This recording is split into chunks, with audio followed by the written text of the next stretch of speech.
നമസ്കാരം ട്രേഡേഴ്സ്, നമസ്കാരം ഇൻവെസ്റ്റേഴ്സ്. ഇത് സിയാദ് ഇല്ലിക്കൽ. എല്ലാ ദിവസവും വൈകിട്ട് 7 മണിക്കുള്ള മാർക്കറ്റ് ന്യൂസിലേക്ക് കിടക്കാം.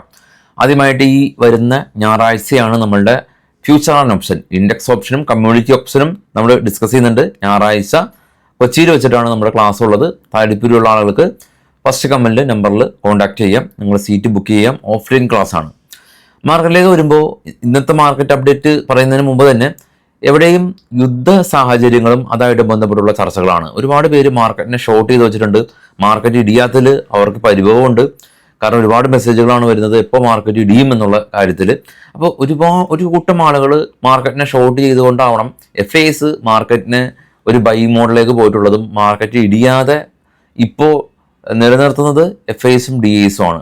റീറ്റെയിലേഴ്സ് എല്ലാം തന്നെ അതാത് സെൻറ്റിമെൻറ്റ്സ് അനുസരിച്ച് ആ ഒരു പൊസിഷനിലെല്ലാം തന്നെ ബിൽഡ് ചെയ്യുമെന്നല്ലാതെ മാർക്കറ്റിലെ ചലനങ്ങൾ ഉണ്ടാക്കുന്നത്, ഈ മാർക്കറ്റിനെ ആ ഒരു സെൻറ്റിമെൻറ്റ്സ് ഇപ്പോൾ മെജോറിറ്റി റീറ്റെയിൽ സെൻറ്റിമെൻറ്റ്സിന് എഗെയിൻസ്റ്റ് ആയിട്ട് ഇപ്പോൾ പ്രവർത്തിക്കുന്നത് DIsഉം FIsഉം ആണ്. അവരുടെ ബൈങ് നമ്മൾ കഴിഞ്ഞ ദിവസങ്ങളിലെല്ലാം തന്നെ കണ്ടിരുന്നു.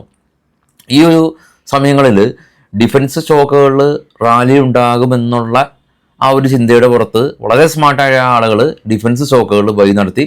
കഴിഞ്ഞ കുറേ ദിവസങ്ങളായിട്ട് ഡിഫൻസ് സ്റ്റോക്കുകൾ, പാരാസ് ഡിഫൻസ്, HCL തുടങ്ങിയ കമ്പനീസ് എല്ലാം തന്നെ ശക്തമായ റാലി രേഖപ്പെടുത്തി പോയി. കുറച്ച് പേര് നേരത്തെ സൂചിപ്പിച്ച പോലെ തന്നെ മാർക്കറ്റ് ഇടിയാത്തതിൽ അക്ഷമരായിട്ട് ഇരിക്കുന്നുണ്ട്. പക്ഷേ മാർക്കറ്റ് ഇടിയുന്നില്ല. ഇന്നും നിഫ്റ്റി ഹോൾഡ് ചെയ്തിട്ടുണ്ട് 22,400 എന്ന റേഞ്ച്. എങ്കിലും ഈ ഒരു ചർച്ചകൾ അല്ലെങ്കിൽ ഈ ഒരു ഭീതി അത് എവിടെയുണ്ട് എന്നുള്ളത് വാസ്തവം തന്നെയാണ്. പെട്ടെന്ന് കയറി ആക്രമിക്കാനായിട്ട് ഇത് അത്ര നിസ്സാര കാര്യമല്ല. മേജർ രവി സാറ് വളരെ റീസെൻ്റായിട്ട് അദ്ദേഹം മാധ്യമങ്ങൾക്ക് കൊടുത്ത, ചാനലിന് കൊടുത്ത അദ്ദേഹത്തിൻ്റെ ഇൻ്റർവ്യൂവിൽ വളരെ ക്ലാരിറ്റിയോട് കൂടിയിട്ട് അദ്ദേഹം സംസാരിച്ചിരുന്നു. എങ്ങനെയാണ് ഒരു യുദ്ധം അത് സെറ്റപ്പ് ചെയ്യുക, അല്ലെങ്കിൽ അതിൻ്റെ ഇമ്പാക്റ്റുകളെല്ലാം തന്നെ എങ്ങനെയായിരിക്കുമെന്ന്. നമ്മൾ ജനറൽ പബ്ലിക് അത്ര അവയർനെസ് ഇല്ല എന്നിട്ടാണ് അദ്ദേഹം കൃത്യമായിട്ട് നമ്മളെ ബോധവൽക്കരിക്കുന്നുണ്ട്. പക്ഷെ പാകിസ്ഥാൻ ഈ ഒരു യുദ്ധം ഉണ്ടാകുമെന്നുള്ള കാര്യത്തിൽ ഏറെക്കുറെ അവർക്ക് ആ ഒരു ഭീതിയുണ്ട്. അവർ യുദ്ധം ഉണ്ടാകും, അല്ലെങ്കിൽ അവർക്കൊരു ആക്രമണം ഉണ്ടാകും എന്ന് തന്നെയാണ് അവർ വിശ്വസിക്കുന്നത്. അന്താരാഷ്ട്രത്തോട് അവരും അത് വിളിച്ചു പറയുക തന്നെ ചെയ്തു. UN പോലെയുള്ള ആളുകളോട് ഇവർ സമീപിച്ചു. ഇന്ത്യ ആക്രമിക്കാൻ വരികയാണ്, രക്ഷിക്കണമെന്നുള്ള രീതിയിൽ. ഈ ബോർഡറുകളിൽ നിന്നും ചില ബോർഡറുകളിൽ നിന്ന് പാകിസ്ഥാൻ സൈനികരെല്ലാം തന്നെ അവർ പേടിയോട് കൂടിയിട്ട് അവർ പിൻവലിച്ചു എന്നുള്ള ന്യൂസും ഉണ്ട്. പക്ഷേ നമ്മളെ കമൻറ്റുകളിലൊക്കെ കാണുന്ന പോലെ തന്നെ ചൈന പരോക്ഷമായിട്ടോ പ്രത്യക്ഷമായിട്ടോ അവരെ ഹെൽപ്പ് ചെയ്യാനുണ്ട്. ചൈന സെല്ല് ചെയ്യുന്ന 80% ഡിഫൻസ് ഉപകരണങ്ങൾ അത് പാകിസ്ഥാനുള്ളതാണ്. സ്വാഭാവികമായിട്ടും പാകിസ്ഥാൻ ഇത് അക്യൂർ ചെയ്ത് വെച്ചിട്ടുമുണ്ട്. ഇനി മാർക്കറ്റിലേക്ക് വരികയാണെങ്കിൽ നിഫ്റ്റി 24,300 ഹോൾഡ് ചെയ്തു. ബജാജ് ഫിനാൻസും ബജാജ് ഫിൻസർവും എല്ലാം തന്നെ സ്റ്റോക്കുകളിൽ പ്രോഫിറ്റ് ബുക്കിംഗ് ഉണ്ടായിരുന്നു. എങ്കിലും മറ്റുള്ള സെക്ടറുകൾ നിഫ്റ്റിനെ ഹെൽപ്പ് ചെയ്തിട്ടുണ്ട്. ഡിഫൻസ് സ്റ്റോക്കുകളിൽ 2 ദിവസത്തെ ഒരു റാലി ഇന്ന് ചെറിയൊരു പ്രോഫിറ്റ് ബുക്കിങ്ങിന് കാരണമായിട്ടുണ്ട്. നേരെ നമുക്കൊന്ന് ഗ്ലോബൽ മാർക്കറ്റ് ഒന്ന് കണ്ടുവരാം. ഗ്ലോബൽ മാർക്കറ്റിൽ കാണാൻ ഏറ്റവും താഴെ ഇപ്പോൾ ട്രേഡ് ചെയ്യുന്ന 3 യൂറോപ്യൻ മാർക്കറ്റും പോസിറ്റീവാണ്. ആക്ച്വലി FTSE CAC 40 ഫ്രാങ്ക്സ്. ഇന്ത്യ വിക്സ് കാണാം. ഇന്ത്യ വിക്സ് അൺഎക്സ്പെക്റ്റഡ് ആയിട്ട് ഇന്നൊരു 6.4% സ്പൈക്ക് ചെയ്ത് 18.4. ഡോ ഫ്യൂച്ചർ ഫ്ലാറ്റാണ്. ജപ്പാൻ, കൊറിയ, ചൈന എല്ലാം തന്നെ ന്യൂട്രൽ ആയ ഒരു ഫ്ലാറ്റായ രീതിയിലാണ്. ഗോൾഡ് ഇന്ന് ഇടിഞ്ഞു, $30 ഇടിഞ്ഞു. ഗോൾഡ് ഇപ്പോൾ അക്ഷയ തൃതീയ ദിവസമായിട്ട് ഗോൾഡിൽ ഒരു പ്രോഫിറ്റ് ബുക്കിംഗ് കണ്ടു. ഗ്ലോബലി നോക്കുകയാണെങ്കിൽ ന്യൂട്രലായ ഒരു അവസ്ഥയിലാണ് ഉള്ളത്. ഇപ്പോൾ ഈ പ്രധാന ഈവൻ്റ് നോക്കുകയാണെങ്കിൽ US നിന്ന് GDP ഡേറ്റ ഇന്ന് വരുന്നുണ്ട്. അപ്പോൾ ഈ ഒരു ഇന്ത്യ പാകിസ്ഥാനെ ഒരു ഇഷ്യൂ തുടങ്ങിയത് കൂടിയിട്ട് ഇന്ത്യക്കാരെല്ലാം തന്നെ ഈ ട്രംപിൻ്റെ താരിഫും അല്ലെങ്കിൽ ചൈനയുടെ താരിഫും എല്ലാം തന്നെ വിട്ടു. എല്ലാം തന്നെ ഇപ്പോൾ എല്ലാവരുടെ ഫോക്കസ് ഈ ഒരു ബോർഡർ ടെൻഷനാണ്. നേരത്തെ സൂചിപ്പിച്ച പോലെ തന്നെ പാകിസ്ഥാൻ ഏറെക്കുറെ ഇത് എക്സ്പെക്റ്റ് ചെയ്യുന്നുണ്ട്.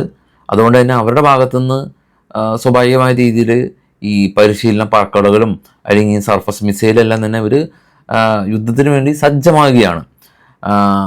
ഇന്ത്യൻ ആർമിയും യുദ്ധത്തിന് വേണ്ടി സജ്ജമാകുന്ന വാർത്തയൊക്കെയാണ് നമ്മൾ കാണുന്നത്. പക്ഷേ പാകിസ്ഥാനെ പോലെയല്ല ഇന്ത്യ വളരെ അക്യുറേറ്റ് ആയിട്ടുള്ള ചലനങ്ങളായിരിക്കും നമ്മുടെ ഭാഗത്തുനിന്നുണ്ടാവുക. PM മോഡി കൃത്യമായിട്ട് സൈന്യത്തിന് പൂർണ്ണമായിട്ടുള്ള ഒരു ഫ്രീഡം നൽകിയിട്ടുണ്ട് ഈ ഒരു കാര്യത്തിൽ.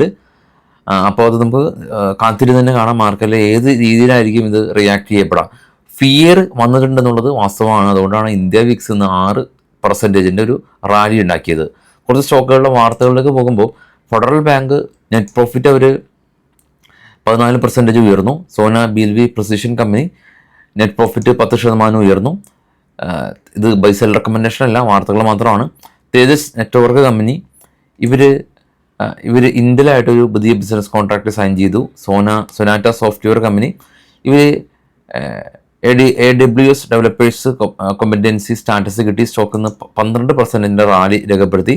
ഗോ ഫാഷൻ പ്രോഫിറ്റ് 54% ഉയർന്നു.